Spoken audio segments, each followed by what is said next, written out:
What happened, Doug? Well, this is like 30 years ago. And my ex-wife lost all her children, asked me to take them in. So I went through all their little FBI checks, checked everything, passed all their little things, took the kids in for it was only supposed to be 6 months till she got her drug program done. But then she never ended up getting it done. Then, little did I know that her oldest hated me, and she was programmed to hate me from the day one.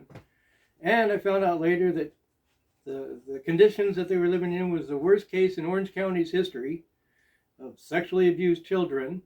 When I got the children in, I had to take them to 3 different therapists each. And then she gets in a fight with my girlfriend after all kinds of chaos with this chick. And then goes over to her friend's house. I'm just like, just let it go or whatever. And then she goes and she says that I touched her. Now, it doesn't matter what you say or what my girlfriend says. This is how it works out. They arrested me at 8:30 at night on a Sunday. They tried to do a little trickery on the phone. That didn't work. I was going to go down to the police station. They arrested me as I drove away from my house.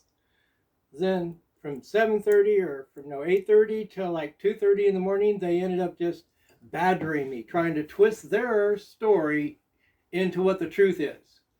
And then they kept clicking on the little recorder. I told him, good, you've recorded. But then he just kept turning it on and off, on and off, on and off through the whole night.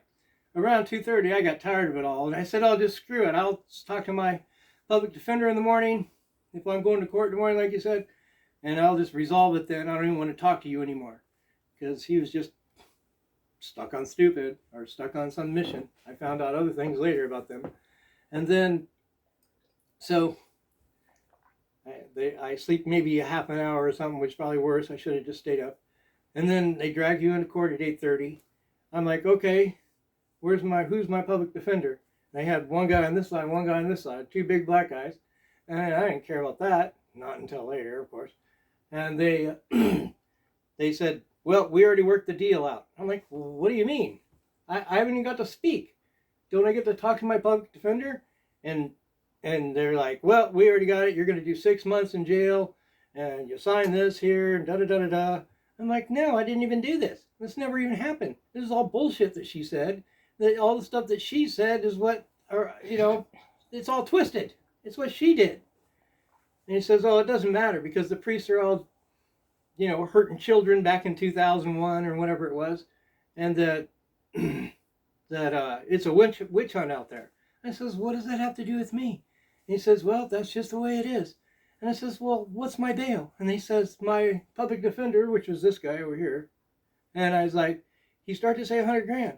And I'm like, oh, so, and as I'm thinking, he says $1 million. I'm like, what? So I need 100,000 and someone to sign? And then instantly the district attorney says, the judge just signaled me $1 million bail. Or no bail. And it went like, doop, doop, doop, no bail. I was like, what? So I'm like, what do I do? And he says, if you don't take the deal, we're gonna give you 26 years and we'll make sure you do it. I was just like, I've been up all night, badgered all night, didn't get to speak to a lawyer, didn't read my rights, I didn't get to speak with him at all, and they already have your life decided. Yeah, just by one person saying that. My girlfriend and I both told him what happened. So, I don't understand why. 2-1, what's the deal? That didn't seem to pan out either. So then they ended up going over to the little side and having a little whisper conversation, which I could hear him. And the public defender, the only time he ever spoke up at all for me was he said, oh, well, this shouldn't even be a registered offense. He's not going to prison. He's only going to do some time in county jail. And it's a wobbler. And after he gets out, he could probably just have it dismissed. And then the district attorney said, no, I need it to be a registered offense.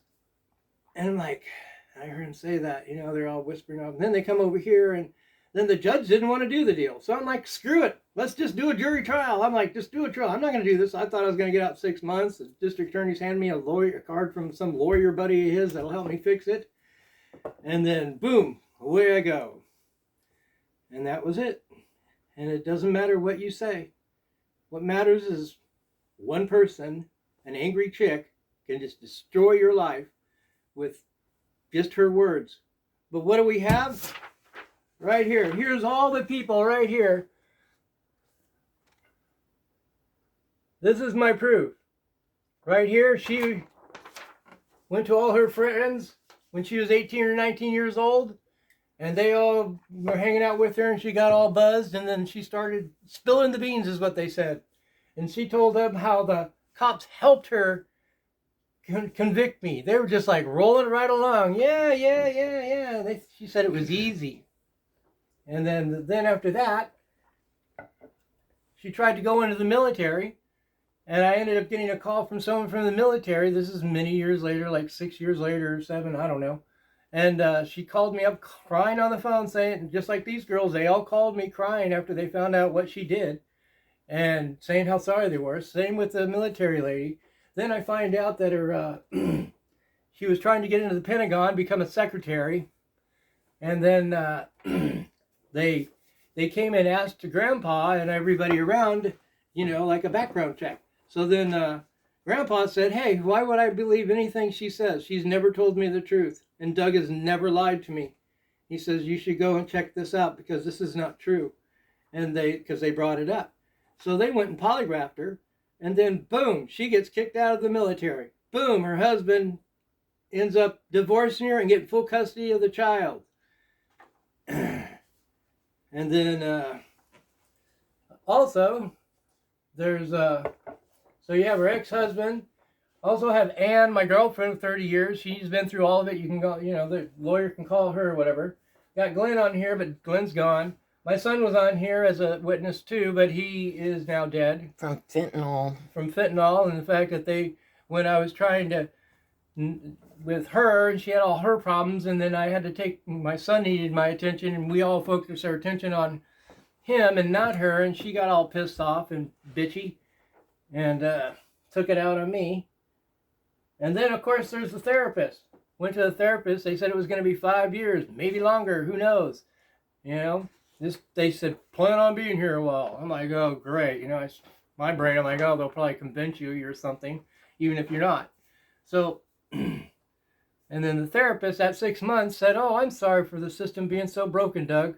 After he questioned me 1,000,000 times, the same questions, to make sure I was telling you the truth. And then said, we can't fix it, but what we can do is you don't have to be here anymore. I'm like, oh, okay. So that was a good thing because, the stress of that was pretty horrible. Talking about nasty things that you would never, ever talk about.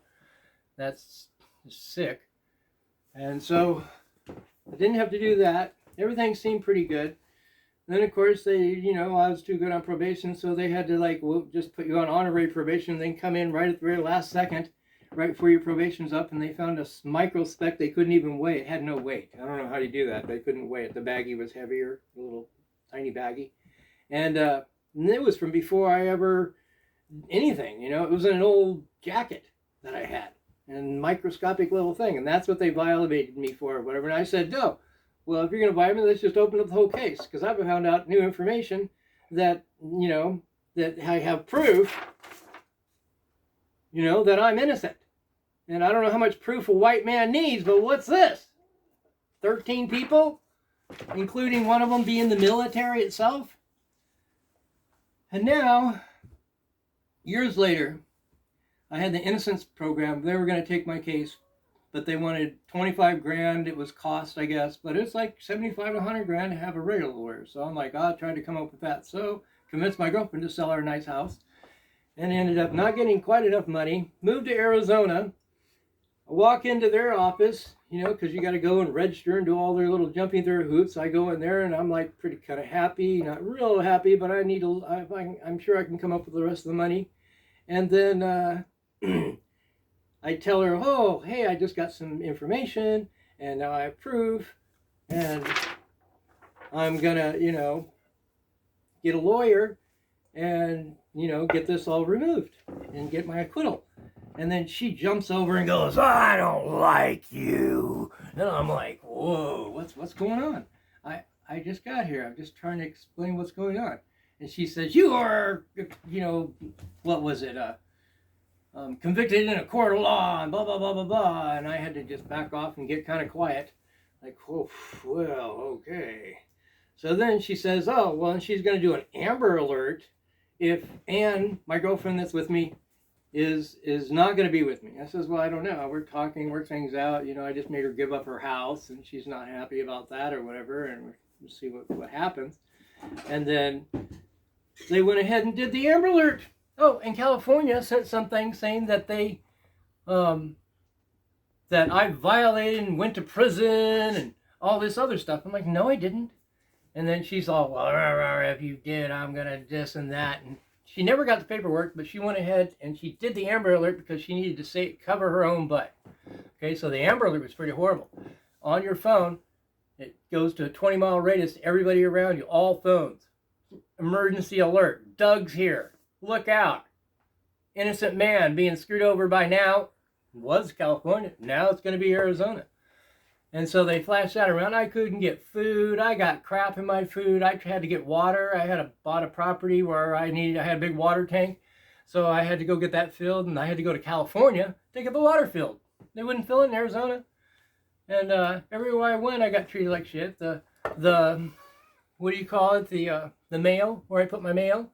I went there, and after they did their Amber Alert, the lady started acting like a crazed maniac, squishing my stuff and slamming things.